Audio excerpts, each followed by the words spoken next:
माते, हर्ष और उल्लास के सुंदर संसार में विचर रही आपको ये समाचार कैसे दे, यही हम सोच रहे थे, किंतु ये अनिवार्य है। ये बात हमें आपसे कहना ही होगा। माते, आप जिस आसन पर इतने वात्सल्य से बैठने को कह रही हैं, हम उस आसन पर नहीं बैठ सकते।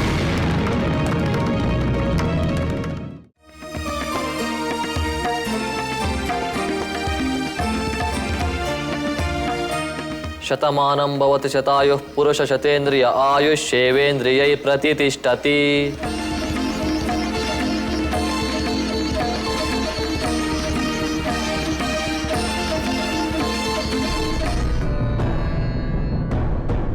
अमात्यवर, हमारे राज्याभिषेक के लिए इन विप्रवरों द्वारा लाए गए पवित्र जल से ही हमारे भ्राता भरत का राज्याभिषेक होना चाहिए। ये नहीं हो सकता भ्राता, और ना ही कभी होना चाहिए।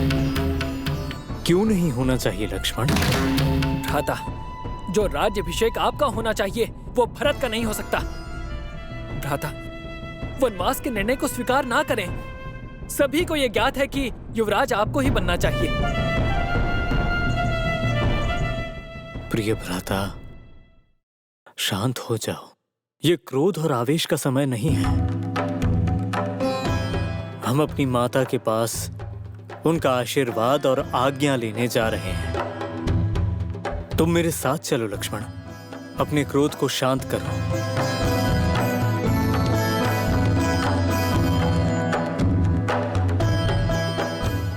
अमात्यवर, कृपया हमारा निवेदन सुनिए।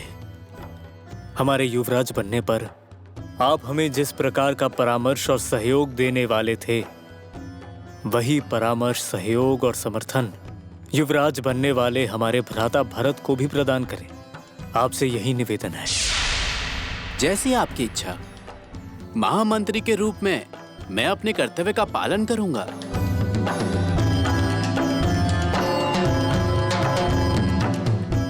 प्रिय भ्राता, तुम मेरे साथ चलोगे या नहीं?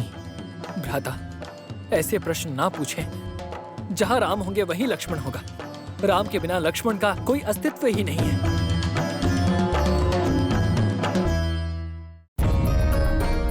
अमात्यवर, हम माता से भेंट करने जा रहे हैं।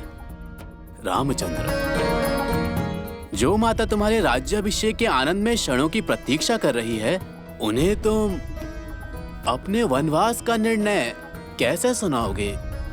वह इस समाचार को कैसे स्वीकार करेंगी? हे ईश्वर, ऐसी परिस्थिति किसी भी माता पिता को ना देना।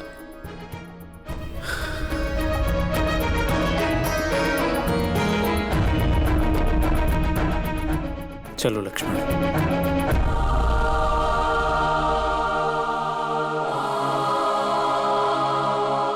हे ईश्वर, एक ही क्षण में ये सारा संसार जैसे उलट पुलट हो गया हो। उस एक क्षण में एक सुंदर सुखद मंदिर ढहकर मिट्टी में मिल गया।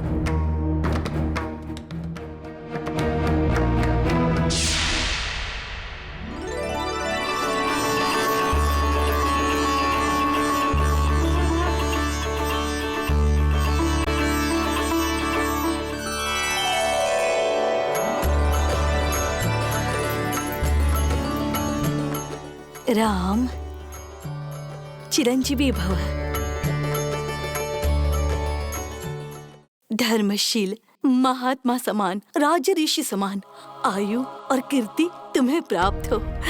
उनका आशीर्वाद सदैव तुम पर बना रहे। माते, हम आज ज्ञात है मुझे पुत्र। आज तुम्हारे राज्याभिषेक का शुभ दिन है। आज के इस शुभ दिन पर धर्मशील, धर्मात्मा जैसे अपने पिता के दर्शन करो, उनका आशीर्वाद प्राप्त करो।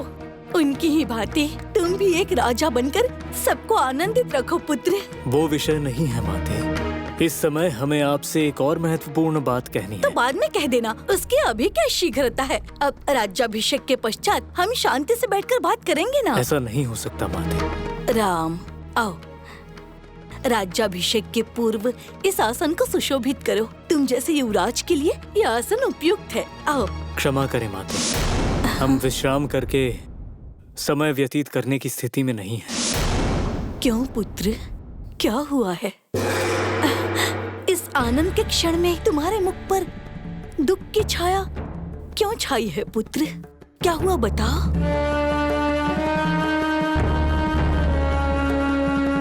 लक्ष्मण, तुम ही बताओ मुझे, क्या हुआ है पुत्र? तुम दोनों ऐसे मौन क्यों हो?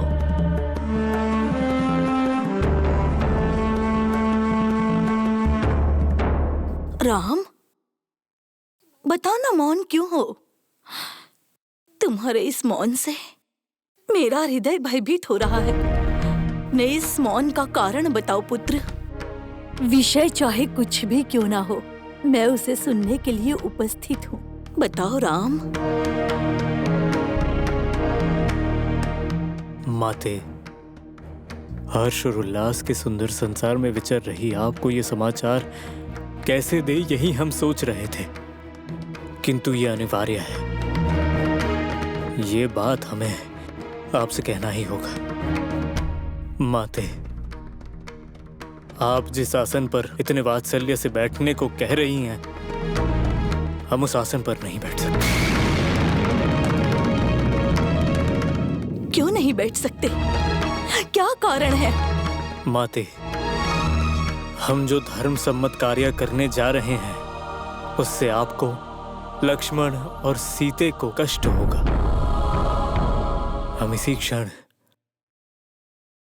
वनवास के लिए अरण्य जा रहे हैं। राम!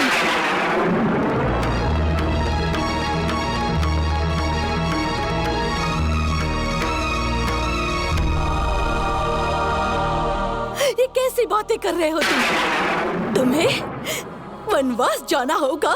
हाँ माते, 14 वर्षों तक निर्जन वन में वल्कल वस्त्र पहनकर कुंदमूल पर जीवन यापन करना होगा। ये कैसी अमंगल बातें कर रहे हो राम? क्या तुम भूल गए हो कि आज तुम्हें युवराज के पद पर अभिषिक्त होना है? हम कुछ भी नहीं भूले हैं माते, किंतु सबसे महत्वपूर्ण पितृवाक्य के पालन का कर्तव्य हम कैसे भूल सकते हैं माते? क्या? पितृवचन का पालन? हाँ माते, पिताश्री भ्राता भरत का राज्याभिषेक करेंगे।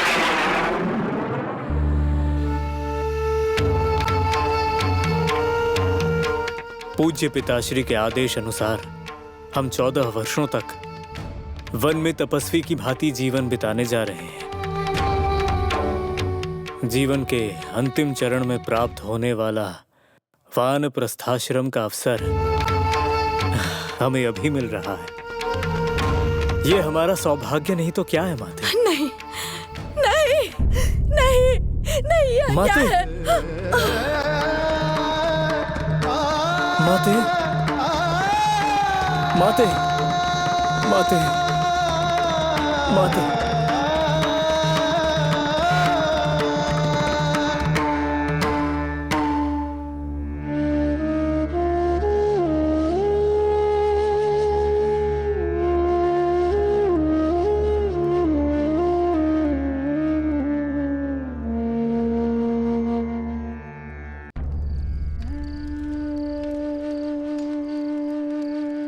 ये क्या प्रभु, ऐसा लगता है आप बोलना ही भूल गए हैं। तुम्हारे शब्द भालों की तरह मेरे हृदय में चुभ रहे हैं। तो शब्द बाहर कैसे आएंगे? वे सब शब्द कंठ में ही दम तोड़ रहे हैं। हम जानते हैं प्रभु, हमारा निवेदन पूर्ण करने की आपकी इच्छा बिल्कुल नहीं है। ये हम भली भांति जानते हैं।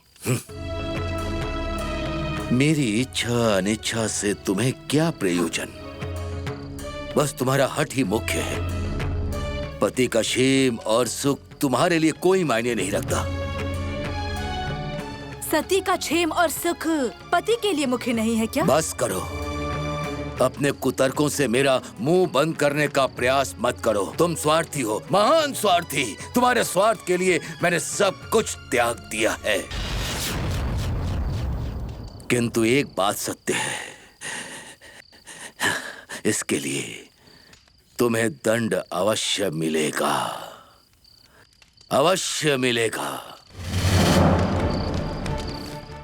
स्क्रॉल करते करते यहाँ तक आ ही गए आप, तो अब टीवी के सदाबहार और बेहतरीन शोज जैसे कि जय माता की, नूरजहां, जिंदगी और गुल गुलशन गुलफाम सिनेविस्टा क्लासिक्स पे देखना बिल्कुल भी ना भूले और सब्सक्राइब जरूर करें। सीते राम कथा हृदयम्